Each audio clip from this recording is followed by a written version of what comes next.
Good morning बच्चों। Test 2 में level 2 के ऊपर ये 35 क्वेश्चन है। क्वेश्चन देखते हैं हम। रे ऑप्टिक्स का काफी प्यारा सा क्वेश्चन है बच्चों। क्वेश्चन कह रहा है a quarter cylinder of radius R and refractive index mu equal to 1.5 is placed on a table, जैसा कि डायग्राम में दिखाया गया बच्चों। अब क्वेश्चन कह रहा है a point object is placed at point P at a distance M R from it, है ना। अब क्वेश्चन कह रहा है आगे find value of M for which final refracted ray N S is parallel to line ABC.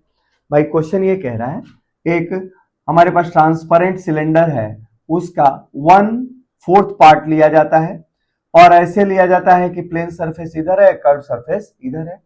अब plane surface से M R distance पे एक पॉइंट ऑब्जेक्ट पी रख दिया जाता है और इतने डिस्टेंस एम आर पे रखा जाता है कि फाइनल रिफ्रैक्टेड रे कर्व सरफेस से क्या एनएस के रूप में ये जो लाइन एबीसी है इसके क्या हो जाता है, पैरेलल हो जाता है। अर्थात कि इस कर्व सरफेस से बना गया इमेज कहां बनता है, इंफिनिटी पे बनता है। तो अब ऐसी स्थिति में एम की वैल्यू बच्चों क्या रही होगी। एम की वैल्यू के लिए हमारे पास क्वेश्चन में 4 ऑप्शन दिए गए हैं। चारों ऑप्शन में से ऑप्शन डी क्या है बच्चों, यहाँ पे सही है।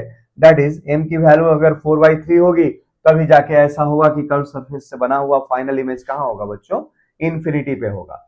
चलिए बच्चों क्वेश्चन को सॉल्व करते हैं और देखते हैं क्या ऐसी पॉसिबिलिटी एम की वैल्यू की कैसे बनी कि ताकि एम इक्वल टू 4/3 के लिए फाइनल इमेज कर्व सरफेस से कहां बनता है, इंफिनिटी में बनता है।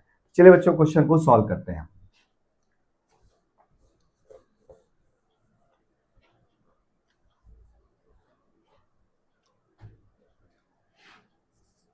सॉल्यूशन यहां देखें आप, ये जो सिलेंडर है ना इसके पास दो रिफ्रैक्टिव सरफेस है। एक सरफेस ये प्लेन सरफेस है और एक क्या है बच्चों, कर्व सरफेस है ना।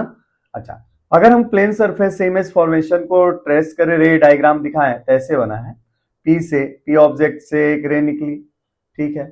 ये रिफ्रैक्शन के बाद जैसे पेंट की ना तो ऐसा लग रहा है कि कहां से आ रहा है, ये पी डैश से आ रहा है। अर्थात कि पी का इमेज कहां बन रहा है, पी डैश पे बन रहा है ना। और जब ये पी डैश पे बन रहा है तो इसका अर्थ है कि ये रिफ्रैक्शन के बाद रे जब इन पॉइंट पे फॉल हुई कर्व सरफेस पे तो ऐसा लगा कर्व सरफेस पे ये रे कहां से आ रही है, पी डैश पे। अर्थात कि पी डैश जो है यहाँ पे इसके द्वारा फॉर्म्ड इमेज इस कर्व सरफेस के लिए ऑब्जेक्ट का काम करेगा। अच्छा, इस क्वेश्चन में जो की कॉन्सेप्ट है ये बच्चे गलती करते हैं क्या, यहाँ लेंस फॉर्मूले लगा देते हैं, लेकिन ये लेंस का फॉर्मूले से नहीं सोल्व होगा। क्योंकि लेंस जो आप लेते हो ना वो थिन होता है, उसके लिए सारी डिस्टेंस जो मेजर की जाती है वो कहां से मेजर की जाती है बच्चों, ऑप्टिकल सेंटर से मेजर की जाती है। लेकिन यहाँ पे रिफ्रैक्शन के लिए देखेंगे तो प्लेन सरफेस के लिए ऑब्जेक्ट का डिस्टेंस अलग है, कर्व सरफेस के लिए ऑब्जेक्ट का डिस्टेंस आप जब मेजर करोगे तो बी पॉइंट से मेजर करोगे, जैसे पी डैश का मेजर किया बी पॉइंट से तो क्या हो जाएगा, आर प्लस एम आर। ये कितना हो जाएगा, इतना सा डिस्टेंस हो जाएगा, है ना। अर्थात कि ये जो लाइन है ए बी ये काफी काउंटेबल है, यहाँ पे इसको आप नेग्लेक्ट नहीं कर सकते हैं। नेग्लेक्ट करेंगे तब जाके आप लेंस की तरह इसको ट्रीट कर सकते हैं। तो लेंस की तरह ट्रीट करेंगे तो आपका क्वेश्चन क्या हो जाएगा बच्चों, गलत हो जाएगा। तो इस क्वेश्चन को करने के लिए आप टेक्निक ये इस्तेमाल करेंगे बच्चों कि यहाँ पे रिफ्रैक्शन लेंगे प्लेन सरफेस से और कर्व सरफेस से, दोनों से अलग अलग इमेज फॉर्मेशन के दौरान। ठीक है बच्चों, तो ऐसे क्वेश्चनों में थोड़ा सा सावधानी बरतेंगे आप लोग एग्जामिनेशन में, है ना। जहां लेंस की तरह दिखने वाला ऑब्जेक्ट की थिकनेस थोड़ी सी ज्यादा हो जाए, काउंटेबल हो जाए डिस्टेंस की तुलना में, तो वहां आप अलग अलग रिफ्रैक्टिंग सरफेस से इमेज फॉर्मेशन के लिए अलग अलग कहानी आप देख सकते हैं। तो चलिए बच्चों इस क्वेश्चन को सॉल्व करते हैं। तो देखते हैं यहाँ पे पहला लेते हैं refraction at O M A.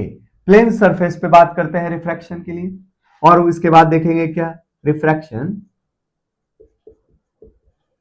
Eight किस पे, O N P curve surface पे देखेंगे बच्चों। अच्छा, चाहे प्लेन सरफेस हो चाहे कर्व सरफेस हो, रिफ्रैक्शन के लिए फॉर्मूला होता है mu two by v minus mu one by u equal to mu two minus mu one by R. अच्छा, इसके लिए भी सेम फॉर्मूला यूज करेंगे बच्चों, mu two by v minus mu one by u equal to mu two minus mu one upon R. ठीक है बच्चों, अच्छा, और अगर प्लेन सरफेस के लिए ओ एम ए के लिए हम लेते हैं तो इसके लिए क्या हो रहा है, रे एयर से आके एंटर कर रही है कहाँ, लेंस के अंदर, तो म्यू2 की वैल्यू यहाँ पे कितनी है 1.5। अच्छा, इसके द्वारा फॉर्म्ड इमेज कहाँ बन रहा है, पी डैश पे बन रहा है, लेकिन हमें नहीं पता कहाँ बनेगा, तो हम क्या करेंगे, यहाँ पे पी डैश के लिए साइन कन्वेंशन है इस्तेमाल करके सीधे हमने क्या कहा, इससे मान लीजिए V1 डिस्टेंस पे कहीं पे बन रहा है इमेज, तो हमने रख दिया विदाउट साइन कन्वेंशन, हमें नहीं पता कहाँ बन रहा है इसलिए साइन नहीं रख सकते यहाँ पे, ये हो जाएगा V1 हो जाएगा माइनस म्यू1, एयर से चला है और u की वैल्यू कितनी है, mr है, ठीक है बच्चों। अच्छा, म्यू2 माइनस म्यू1, म्यू2 दूसरा मीडियम 1.5, म्यू1 एयर, और r क्या लेंगे, चूंकि ये प्लेन सरफेस के लिए r इनफाइनाइट होता है ना, प्लेन सरफेस के लिए रेडियस ऑफ कर्वेचर इनफाइनाइट होता है, ये करेंगे तो 0 हो जाएगा, तो इससे हमारे पास क्या मिल जाएगा बच्चों, v1 की जो वैल्यू मिलेगी हमारे पास मिल जाएगी 1.5 mr, इसको आप नोट कर लेंगे बच्चों, काम आएगा आगे, तो इसको हमने मान लिया रिलेशन नंबर फर्स्ट। अच्छा, अब देखते हैं रिफ्रैक्शन बच्चों कर्व सरफेस से। कर्व सरफेस के लिए ये रे कहां से आता हुआ महसूस हो रहा है, यहां से आता हुआ महसूस हो रहा है। अब ये डिस्टेंस क्या है, तो इस सरफेस से ये वाली डिस्टेंस है r प्लस v1, तो म्यू2 बाई v, भाई क्या हो जाएगा, तो यहां से रिफ्रैक्शन के बाद रे एनएस के रूप में एयर में मूव कर रहा है, तो म्यू2 की वैल्यू 1 हो गया। अभी चूंकि इनफाइनाइट में बन रहा है, भाई ये रे क्या हो रहा है, इसके पैरेलल हो रहा है, अर्थात कि फाइनल इमेज इससे इनफाइनाइट में बन रहा है, इसलिए हम v के जगह पे इनफाइनाइट रख देंगे माइनस म्यू1।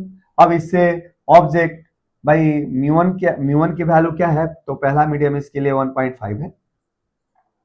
अच्छा, u की वैल्यू क्या है, यहां से लेफ्ट में कितने डिस्टेंस पे ऑब्जेक्ट p डैश, तो ये है v1 प्लस r, है ना, ये क्या ले सकते हैं हम माइनस में v1, और v1 की वैल्यू क्या है इतना, तो 1.5 mr प्लस r, ठीक है बच्चों।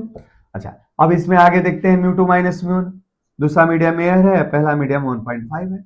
अच्छा, रेडियस ऑफ कर्वेचर इसका लेफ्ट साइड में है और इंसिडेंट रे इधर से आ रही है, भाई इंसिडेंट रे इधर जा रही है ना, ऑब्जेक्ट से निकलने वाली इधर जा रही है, और इसकी रेडियस ऑफ कर्वेचर मेजर करने के लिए आपको उसके ऑपोजिट डायरेक्शन में जा रहे हैं, तो आप जानते हैं रे ऑप्टिक्स के साइन कन्वेंशन से, कोई भी डिस्टेंस इंसिडेंट रे के ऑपोजिट डायरेक्शन में अगर मेजर की जाए नेगेटिव लेंगे, और कोई भी डिस्टेंस इंसिडेंट रे के डायरेक्शन में क्या रखना है, पॉजिटिव रखना है।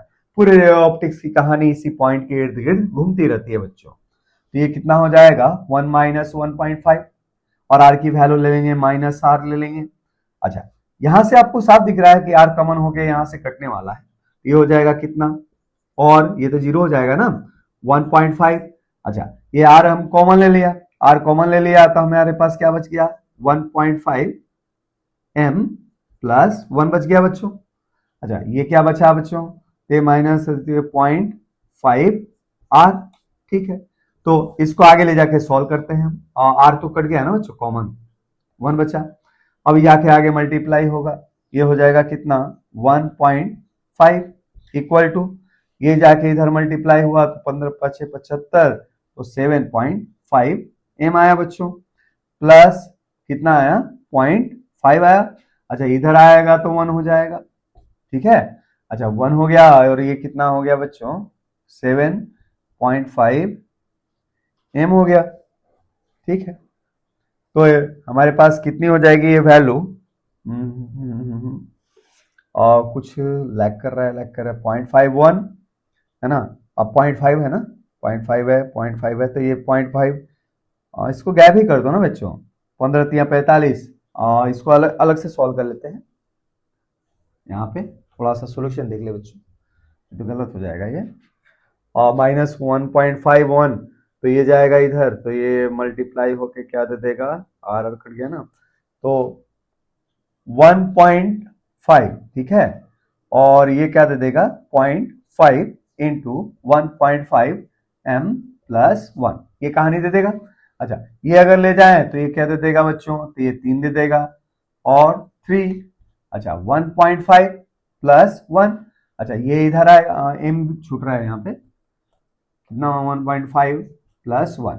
अच्छा, ये 1 अगर इधर आएगा हमारे पास तो क्या हो जाएगा 2 हो जाएगा, 2 इक्वल टू 1.5 m हो जाएगा, तो m की वैल्यू कितनी बची एम की वैल्यू बच्चों बची 2/1.5। अच्छा, ऊपर नीचे 2 से मल्टीप्लाई कर दिया तो कितना आ गया बच्चों 4/3। इस तरीके से एम की वैल्यू यहां पे रही थी क्या 4/3, जिसके लिए आपके पास फाइनल इमेज इस तरीके से बना कर्व सरफेस से कि फाइनल इमेज जाके आपको इनफाइनाइट हो रहा है, अर्थात कि फाइनल रिफ्रैक्टेड रे आपकी लाइन ए बी सी के क्या होगी यहाँ पे पैरेलल होगी। तो थोड़ा सा बच्चों यहाँ पे जिस तरीके से कैलकुलेशन में थोड़ा सा हमें कॉम्प्लिकेशन है, आप थोड़ा सा सावधानी से कैलकुलेशन कीजिएगा, नहीं तो गलत होने के चांसेस होते हैं, है ना। तो इस क्वेश्चन को इस तरीके से करेंगे, दो सरफेस से अलग अलग रिफ्रैक्शन लेते हुए, है ना। थोड़ा सावधानी रखिएगा आप लोग इसमें। लेंस में थिकनेस हमारी नेग्लिजिबल होती है, यहाँ पे आपके लिए काउंटेबल है यहाँ पे, है ना। चलिए बच्चों और क्वेश्चन करते हैं इस टेस्ट के ऊपर।